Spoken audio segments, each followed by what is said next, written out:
This principle underscores the idea that as individuals go through the process of development, their learning experiences are influenced by various factors.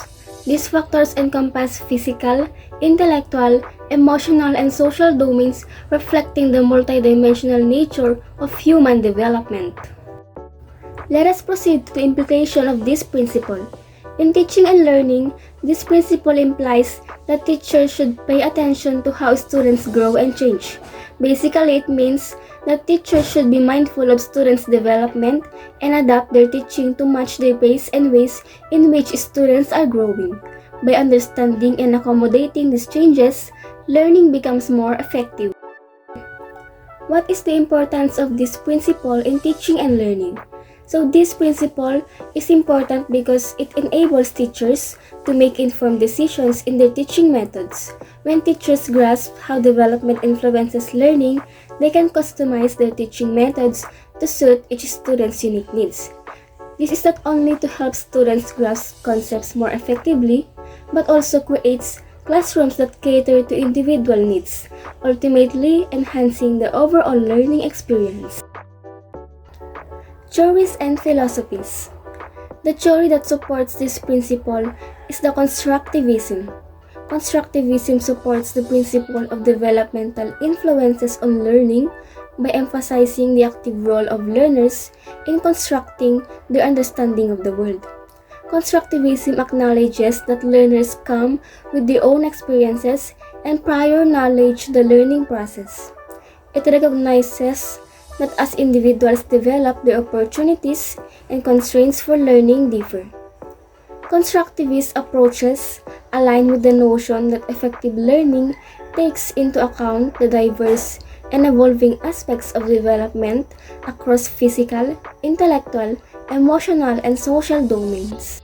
So here are some strategies and approaches to effectively apply developmental influences on learning. First is the assessment-informed instruction. Conduct formative assessments to gauge students' developmental level across domain. Use this information to tailor instruction, adapting teaching methods to match individual needs and progress. Next is the scaffolded learning activities. Apply Vygotski's zone of proximal development by providing activities that challenge students just beyond their current developmental level. Offer support as needed, gradually decreasing assistance as students demonstrate increased competence. Another one is the inclusive instructional design. Design lessons that incorporate multiple modalities and cater to diverse learning styles, ensuring that physical, intellectual, emotional, and social differences are considered. This promotes an inclusive learning environment. Fourth one is the differentiated instruction. Offer varied learning experiences and materials that address different developmental levels and preferences. Provide options for content, process, and product to accommodate intellectual diversity. Fifth is the peer collaboration and cooperative learning.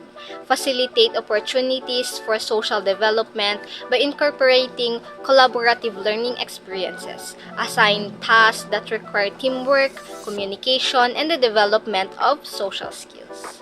Sixth is the real-world connections.